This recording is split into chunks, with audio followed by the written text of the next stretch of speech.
পাকিস্তানের কারাগার থেকে মুক্ত হয়ে স্বাধীন বাংলাদেশে ফেরেন তিনি। বিশ্লেষকদের মতে প্রত্যাবর্তনের পর বঙ্গবন্ধুর দূরদর্শী নেতৃত্বে মাত্র ৩ মাসের মধ্যে নিজে দেশে ফেরে ভারতীয় সেনাবাহিনী।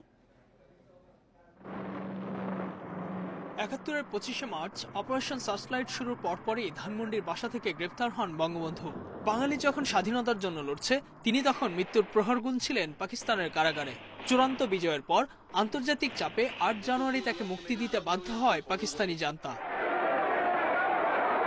২৯০ দিন কারাবাসের পর বিশেষ ফ্লাইটে ৮ জানুয়ারি যান লন্ডনে। পরে ব্রিটিশ প্রধানমন্ত্রীর দেয়া বিশেষ বিমানে ৯ জানুয়ারি যাত্রা করেন দেশের পথে। ১০ জানুয়ারি সকালে যাত্রাবিরতি দিল্লিতে। সেখানে ভারতের তৎকালীন রাষ্ট্রপতি ভিভি গিরি, প্রধানমন্ত্রী ইন্দিরা গান্ধী সহ দেশটির জনগণের কাছ থেকে পান উষ্ণ সংবর্ধনা। বক্তৃতায় মুক্তিযুদ্ধে তাদের সহযোগিতার জন্য জানান কৃতজ্ঞতা। I go back now to free, independent, sovereign Bangladesh. পরে দূরদর্শী কূটনৈতিক প্রজ্ঞার পরিচয় দিয়ে ইন্দিরা গান্ধীকে অনুরোধ করেন তার সৈন্যদের ফিরিয়ে নিতে।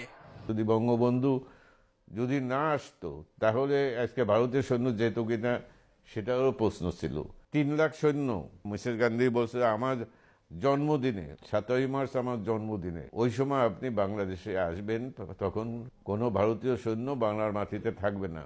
১৭ মার্চ তার 2 দিন আগেই সব ভারতীয় সৈন্য এখান থেকে ইন্ডিয়া চলে গেছে। ১০ জানুয়ারি দুপুরে ঢাকায় পৌঁছানোর পর আনন্দে আত্মহারা লাখো মানুষ বিমানবন্দর থেকে সোহরাওয়ার্দী উদ্যান পর্যন্ত স্বাগত জানায় প্রাণপ্রিয় নেতাকে।